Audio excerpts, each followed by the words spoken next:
நீங்கள் ஒரு 100-150 ஆண்டு கால உலக அரசியல் வரலாறை படிச்சீங்க அப்படின்னா உங்களுக்கு பிரிட்டன், அமெரிக்கா, இஸ்ரேல் இந்த நாடுகள் மேலாம் மிக அதிகமான கோபம் வரும். இந்த உலகத்தை எப்படி ஒரு கட்டமைப்புகளும் வச்சுருக்காங்க, எப்படிப்பட்ட சிக்கல்களில் இந்த உலகத்தினுடைய அனைத்து சமூகங்களும் சிக்கியிருக்கு அப்படிங்கிறது புரிய ஆரம்பிக்கும். அதையும் கடந்து பின்னால் போய் ஒரு 500 ஆண்டு கால அரசியலை படிச்சீங்க அப்படின்னா இந்த காலனி ஆதிக்க சக்திகள் இருக்காங்க இல்லையா, பிரெஞ்சு, பிரிட்டன், போர்த்துகீஸ், ஸ்பெயின், இவங்க மேலாம் ஒரு கோபம் வரும்.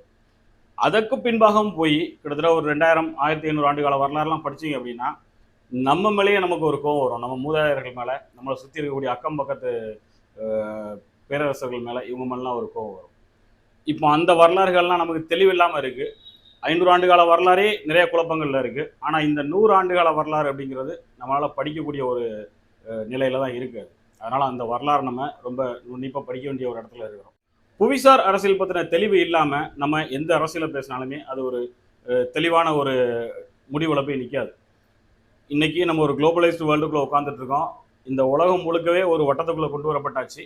அப்போது இந்த உலகத்தில் நடக்கக்கூடிய எல்லா செயல்களும் இந்த உலகளாவிய குளோபலைஸ்டு செட்டப்புக்குள்ளே கனெக்ட் ஆகி தான் இருக்குது. அப்போ இந்த புவிசார் அரசியல் நம்ம படிக்க வேண்டிய கட்டாயத்தில் இருக்கிறோம். இன்றைக்கி நடக்கக்கூடிய இந்த இஸ்ரேல் ஈரான் வார், இதற்கு முன்னால் இஸ்ரேல் பலஸ்தீன் மீதும் காசா மீதும் இப்போது தொடர்ந்து நடத்திட்டு இருக்கக்கூடிய ஒரு போர். அதற்கு முன்னதாக இஸ்ரேல் தொடர்ச்சியாக பல நாடுகள் மீது நடத்திய போர், அமெரிக்கா நேட்டோ கூட சேர்ந்து பல நாடுகள் மீது நடத்திய போர், இது எல்லாமே இந்த புவிசார் அரசியலுக்குள்ள ஒரு முக்கியத்துவம் வாய்ந்த ஒரு போராக தான் இருக்குது. 2ஆம் உலகப் போருக்கு பின்பாக புதிய நாடுகள் பல நாடுகளை இந்த காலனி ஆதிக்க சக்திகள் உருவாக்கி அந்த நாடுகள் தனித்து நிற்கும் போது அந்த நாடுகளை எப்படி நம்ம கட்டுப்பாட்டுல கொண்டு வருது அப்படிங்கிற போட்டி இந்த காலனி ஆதிக்க சக்திகளாக கருதப்படக்கூடிய முதலாளித்துவ சக்திகளுக்குள்ளேயும் பொதுவுடைமை சக்திகளுக்குள்ளேயும் ரொம்ப அதிகமாகவே இருந்துச்சு. இந்த முதலாளித்துவ சக்திக்கு மாற்றாக பொதுவுடைமை சக்தி உருவாகி இந்த 2 சக்திகளும் மிக பலம் வாய்ந்த சக்திகளாக ஒரு பைப்போலர் வேர்ஷனை 2ஆம் உலகப் போருக்கு பின்பாக இந்த உலக அரங்களை உருவாகுச்சு. இந்த பைப்போலார் வேர்ஷனில் கேபிட்டலிஸ்ட் பவர்னு சொல்லக்கூடிய நம்ம இந்த அமெரிக்கா, பிரிட்டன் இந்த மாதிரி காலனி ஆதிக்க முதலாளித்துவ சக்திகள் செய்த பல ஸ்ட்ராட்டஜிஸ் தான் இன்னைக்கு வெற்றிகரமான ஒரு சூழலில் நிற்குது. பொதுவுடைமை சக்திகளோட ஸ்ட்ராட்டஜிஸ் சக்ஸஸ் ஆகலையா அப்படின்னா ஆயிருக்கு. அவர்களை தங்கள் ஒரு பலமான சூழல்களை, பாதுகாப்பான சூழல்களை வச்சுக்கணும். பலமான சூழல்னு சொல்றதை விட பாதுகாப்பான சூழல்களை வச்சுக்கணும் அப்படிங்கிற ஒரு போராட்டத்திலே இன்னைக்கு வரைக்கும் வந்துட்டு இருக்காங்க. அதையும் தாண்டி சோவியத் ரஷ்யா உடைக்கப்பட்டு, இந்த முதலாளித்துவ சக்திகளால் சோவியத் ரஷ்யா உடைக்கப்பட்டு இன்னைக்கு சோவியத் ரஷ்யா பிரிஞ்சு ரஷ்யாங்கிற ஒரு தனி நாடாக நிற்கி, இந்த சோவியத்திலேருந்து பிரிந்த நாடுகளே இன்னைக்கு ரஷ்யாவுக்கு எதிராக இந்த முதலாளித்துவத்தோட ஒரு ஷேடோக்குள்ள உட்கார்ந்துக்கிட்டு ரஷ்யாவுக்கு அச்சுறுத்தலை கொடுக்கக்கூடிய விஷயமும் இன்னைக்கு நடந்துகிட்டு இருக்கு. உக்ரைன் ரஷ்யா வார் அதன் நீட்சியாக நடக்கக்கூடிய ஒரு வார் தான். அப்போ இந்த புவிசார் அரசியலை நாம் கொஞ்சம் டீப்பாக பார்க்க வேண்டிய ஒரு சூழலில் இருக்கிறோம். இந்த புவிசார் அரசியலை பார்த்தா தான் நமக்கு இந்த உலக அரசியலை புரிந்து கொள்ளக்கூடிய ஒரு தன்மை கிடைக்கும். நம்ம மதம், ஜாதி, மொழி, இனம் இது எல்லாமே இந்த புவிசார் அரசியலில் அந்த அரசியலுக்குள்ள அந்த வல்லாதிக்க சக்திகள் பயன்படுத்தக்கூடிய கருவிகள் மட்டும்தான் இவை எல்லாமே. புவிசார் அரசியலை பொறுத்த வரைக்கும் மத்திய கிழக்கு வெஸ்டர்ன் கண்ட்ரீஸில் கூட ஓரளவுக்கு அதை பற்றின புரிதல் இருக்குது. சவுத் ஏஷியாவில், குறிப்பாக இந்தியாவில், குறிப்பாக தமிழ்நாட்டில் தமிழர்கள்ட்ட அந்த புரிதல் இல்லை. ஏன் அப்படின்னா தமிழர்கள் இதுவரைக்கும் போரை நேராக சந்திக்காத, போர் அரசியலை நேரையாக சந்திக்காத, போர் அரசியல் குறித்த அனுபவம் பெறாத ஒரு இனமாக தமிழர்கள் இன்னைக்கு இருந்துகிட்டு இருக்காங்க. ஈழத்தில் போர் நடந்துச்சு, அந்த ஈழ இனழிப்பை பார்த்தோம், எங்களுக்கு போர் பற்றி தெரியும் அப்படின்னு நம்ம பெருமைக்கு வேணால் சொல்லிக்கலாம் தமிழர்கள். ஆனால் அங்கு நடந்த போரையும் ஒரு செய்தியாகத்தான் படித்து நம்ம கடந்து போனோம். அதை தாண்டி அங்கே தன் இனத்தை சார்ந்த மக்கள் சாகுறாங்கிற ஒரு உணர்வு நம்மகிட்ட இருந்துச்சு தவிர போர் அரசியல் தெரியாது. இன்னும் சொல்லப்போனால் ஈழத்தில் தொடர்ந்து 4 நூற்றாண்டுகளாக ஒரு ஆயுத போரை நடத்திய விடுதலை புலிகள் அமைப்பினருக்கே போர் அரசியல் குறித்தான சரியாக புரிதல் இல்லை அப்படிங்கிறதான் யதார்த்தமான ஒரு உண்மை. இதை நம்ம எப்படி புரிஞ்சுக்கலாம் அப்படின்னா, இன்னைக்கு விடுதலை புலிகளோட அமைப்பு, அந்த இன விடுதலை போரை நடத்திய அந்த போர் அமைப்பு இன்னைக்கு இல்லை, உலகத்தில் இல்லை. அங்கங்கே இருந்து தமிழ்நாட்டு அரசியலில் ஏதாவது ஒரு சர்ச்சை வரும்போது மட்டும் அறிக்கைகள் வர்றது அப்படிங்கிறது அந்த இயக்கத்தினுடைய இருப்பு இருக்குது அப்படிங்கிறத நிலைப்படுத்தும்படியான ஒரு ஆதாரபூர்வமான விஷயமாக கருதப்படாது.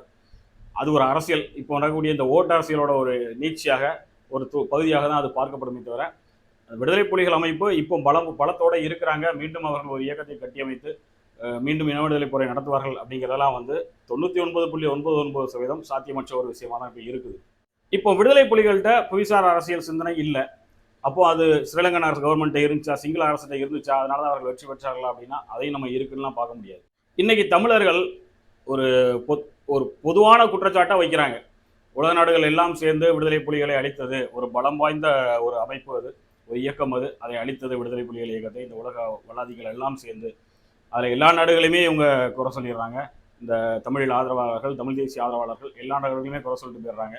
இஸ்ரேல் பாலஸ்தீன் போர் நடக்கும்போது இஸ்ரேலும் தமிழர்கள் துரோகம் செய்தது, பாலஸ்தீனும் துரோகம் செய்தது, அதனால 2 பேரும் சாகட்டும் அப்படின்னு. இன்னைக்கு இஸ்ரேல் ஈரான் போர் நடக்கும் போதும் அதே டைலாக் தான் வருது. ஈரானும் சிங்கள அரசுக்கு உதவி செய்தது, இஸ்ரேலும் உதவி செய்தது, அதனால அவங்க சாகட்டும், பிரச்சனை இல்லை, 2 பேருமே அடிச்சுட்டு சாகட்டும் அப்படிங்கிறது இந்த தமிழ் தேசியம் பேசக்கூடிய, விடுதலை புலிகள் அரசியலை பேசக்கூடிய நபர்களுடைய பார்வையாக இருக்கிறது, கருத்தாக இருக்கிறது. இது சரியா அப்படின்னு கேட்டால் சரி இல்லை அப்படிங்கிறது தான் ஒரு சரியான பதிலாக இருக்கும். ஏன்னா நம்ம முதலே சொன்ன மாதிரி தமிழர்களுக்கு புவிசார் அரசியல் குறித்தான புரிதலும் இல்லை, புவிசார் அரசியலுடைய ஒரு பகுதியாக இருக்கக்கூடிய போர் அரசியல் குறித்தான ஒரு பார்வையும் தமிழர்களுக்கு இல்லை. எப்படி புரிதல் இல்லை அப்படிங்கிறத நம்ம அந்த ஈழப்போருக்கு பின்பாக தமிழ்நாட்டில் நடந்துட்டு இருக்கக்கூடிய இந்த அரசியல் சூழல், இதை மட்டும் வைத்து நம்ம பேசுவோம். இன்னைக்கு கடைசியாக நடந்த அந்த ஈழப்போரில் புலிகளிடம் இருந்த ஆயுதங்கள் எல்லாம் ரொம்ப அட்வான்ஸ்டான வெப்பன்ஸ்லாம் கிடையாது. புலிகள் தாங்களே தயாரித்து தாங்களே பயன்படுத்திய ஆயுதங்கள். போர் ஆரம்பிக்கிறதுக்கு முன்னாடி கொஞ்சம் கொஞ்சம் நாடுகள்கிட்ட ஆயுதங்கள் கிடைச்சிட்டு இருந்துச்சு. போர் தொடங்கக்கூடிய சூழலில் அந்த ஆயுதங்களும் கிடைக்காமல் போயிடுச்சு புலிகளுக்கு. புலிகள் தாங்களே தயாரித்த ஆயுதங்களை வைத்து தான் பெரும்பாலும் அந்த போரை நடத்தினார்கள் சிங்கள அரசுக்கு எதிராக. இப்போ சிங்கள அரசுக்கு அந்த போர் நடக்கும்போது ஆயுதம் வழங்கி உதவிய நாடுகள், இந்த நாடுகள் எல்லாமே தங்கள்கிட்ட இருந்த ஸ்டாக் வெப்பன்ஸை காலி பண்ணாங்க, கொடுத்து விற்று அவங்களோட வருமானத்தை பார்த்துக்கிட்டாங்க. இது ஒரு பக்கம். இந்த 4ஆம் கட்ட ஈழப்போரில் சிங்கள அரசுக்கு உதவிய நாடுகள் நம்ம ஒரு 2-3 கேட்டகரியை பிரிக்க வேண்டியது இருக்குது. ஒன்று என்ன அப்படின்னா, விடுதலை புலிகள் அழிக்கப்படணும், இந்த இன விடுதலை போராட்டம் ஒடுக்கப்படணும் அப்படிங்கிற தெற்காசிய பிராந்தியத்தில் ஒரு இன எழுச்சி போராட்டம் இருக்கக்கூடாது அப்படிங்கிறத அஜெண்டாவாக கொண்ட சில நாடுகள். இந்த போரில் வல்லாதிக்க சக்திகள் உள்ள இறங்கி ஸ்ரீலங்காவை லாபி பண்ணும்போது ஸ்ரீலங்காவை தாங்களும் லாபி பண்ணி ஸ்ரீலங்கா கூட நம்மளும் ஒரு ரிலேஷனை மெயின்டைன் பண்ணிக்கணும் அப்படின்னு நினச்சி ஸ்ரீலங்காவுக்கு உதவணும்னு நினச்சி போட்டியாக உள்ள வந்த சில நாடுகள். மூன்றாவதாக தங்கள்கிட்ட இருக்கிறத இந்த போரில் காலி பண்ணி அதை வருமானமாக பார்த்து தங்களுடைய நாட்டோட பொருளாதாரத்தை கொஞ்சம் ஸ்டெபிலைஸ் பண்ணிக்கணும் அப்படின்னு நினச்ச நாடுகள். இந்த 3 கேட்டகரி இதில் இருக்குது. இந்த 3 கேட்டகரியுமே நம்ம தனித்தனியாக பிரித்து பார்க்க வேண்டிய கட்டாயத்தில் இருக்கிறோம். இந்த 3 கேட்டகரியில் உள்ள நாடுகளையும் நம்ம ஒட்டுமொத்தமாக தமிழர்களின் எதிர்நாடாக பார்க்க முடியுமா அப்படின்னா அது பார்க்க முடியாது அப்படிங்கிறத விட பார்க்கக்கூடாது. அதுதான் புவிசார் அரசியலுடைய ஒரு அடிப்படையான விதியும் கூட. இன்னைக்கு இந்த இன விடுதலை போராட்டம் நடந்து அது ஒருவேளை வெற்றி அடைந்திருந்தால், வெற்றி அடைகிறதுக்கான சூழல் இப்போ இல்லை. ஏன் வெற்றி அடையாது அப்படிங்கிறது இந்த சர்வதேச அரசியலை படித்தவர்களுக்கு தெரியும். 2ஆம் உலகப் போருக்கு பின்பாக இந்த கோல்டு வார் நடந்துச்சுல, பனிப்போர். இந்த பனிப்போர் காலகட்டங்களில் எந்தெந்த நாடுகள்லாம் உலகத்தில் தனி நாடுகளாக அங்கீகரிக்கப்பட்டு அந்த இன விடுதலை போராட்டம் வெற்றி அடைந்து ஜனநாயக பாதையில் எந்த நாடுகள்லாம் வந்திருக்கு அப்படிங்கிற ஒரு தரவை நீங்கள் எடுத்தீங்கன்னு வைங்களேன். சவுத் கொரியா, இந்தோனேஷியாவிலேருந்து எல்லா நாடுகளுமே நீங்கள் எடுத்தீங்கன்னா, ஆப்பிரிக்கன் கண்ட்ரிஸ்லையும் இருக்காங்க, ஏஷியாலையும் இருக்கிறாங்க, ஈஸ்ட் ஏஷியாலையும் இருக்கிறாங்க, சவுத் ஏஷியாலையும் இருக்கிறாங்க. இந்த நாடுகளுடைய பட்டியலாம் நீங்கள் எடுத்தீங்கன்னா இந்த நாடுகள் முழுக்க ஒரு சுதேசி கான்செப்டில் இருக்கக்கூடிய ஒரு நாட்டிலேருந்து பிரிஞ்சு வந்திருக்கும், இல்லைன்னா அந்த பொதுவுடைமை நாட்டில் இருக்கக்கூடிய பொதுவுடைமை லாபியில் இருக்கக்கூடிய ஒரு நாட்டிலேருந்து பிரிஞ்சு வந்திருக்கும். இந்த நாடுகளை இங்கிருந்து பிரித்தது எது அப்படின்னா ஜனநாயக சக்திகள் தான். ஜனநாயக சக்திகள் நம்ம சொல்கிறது இந்த காலனி ஆதிக்க வல்லாதிக்க சக்திகள், முதலாளித்துவ சக்திகள். இவர்கள் தான் இந்த ஜனநாயகங்கிற கான்செப்டை உருவாக்கி உலகம் முழுக்க பரவ. ஜனநாயகங்கிற கான்செப்ட் சரியானது தானா, இல்லை அது மனித குலத்திற்கு பாதகத்தை விளைவிக்கக்கூடியதா அப்படிங்கிறத நம்ம தனியாக ஒரு காணொலியில் பார்ப்போம். இன்னைக்கு இந்த ஜனநாயகம் அப்படிங்கிற ஒரு டூல் யாரால பயன்படுத்தப்படுது அப்படின்னா அந்த முதலாளித்துவ சக்திகளால், காலனித்துவ ஆதிக்க சக்திகளால் தான் பயன்படுத்தப்படுகிறது. அப்போ இவர்கள் தான் இந்த 1950க்கு பின்பாக சுதந்திரம் அடைந்த நாடுகளை ஃபுல்லாக அந்த இன்னொரு நாட்டிலிருந்து பிரித்த சக்திகளாக இருப்பாங்க. ஒருவேளை இலங்கையிட்டேருந்து ஈழம் தனியாக பிரியணும் அப்படின்னா அது அந்த முதலாளித்துவ ஜனநாயகத்தினுடைய லாபிக்குள்ளே இருந்து ஒர்க் பண்ணுறதுக்கு தயாராக இருந்திருந்தால் அது சாத்தியப்பட்டிருக்கும். இந்த விடுதலை புலிகள் இயக்கமும் பிரபாகரனும் இன்னைக்கு வரைக்கும் ஏன் போற்றி புகழப்படுகிறார்கள் சர்வதேச அரங்கில் அப்படின்னா அதுக்கு ஒரே ஒரு காரணம் தான், அவர்கள் அமெரிக்காவுக்கும் பிரிட்டனுக்கும் இந்த முதலாளித்துவ சக்திகளுக்கும் ஒரு எடுபடியாக வேலை பார்க்குறதுக்கு தயாராக இல்லை. அந்த அந்த வீரம் மட்டும்தான் இன்னைக்கு அந்த இயக்கத்தை ஒரு சக்தி வாய்ந்த இயக்கமாக, நேர்மையான இயக்கமாக இன்னைக்கு உலக அரங்கில் ஒரு காட்சிப்படுத்திக்கிட்டு இருக்கு. அந்த ஒரு விஷயத்தையும் அவங்க கரெக்டாக இருந்தாங்கன்னா இன்னைக்கு சிரியாவில் இருக்கக்கூடிய ஒரு அரசாங்கம் மாதிரியோ, ஈராக்கில் இருக்கக்கூடிய பொம்மை அரசாங்கம் மாதிரியோ ஈழத்துடைய பொம்மை அரசாங்கம் இருந்திருக்கும் அப்படிங்கிறதான் ஒரு யதார்த்தமான உண்மை. இப்போ ஈழத்துக்கான சாத்தியக்கூறு இப்பவும் இல்லை, எப்பவும் இல்லை.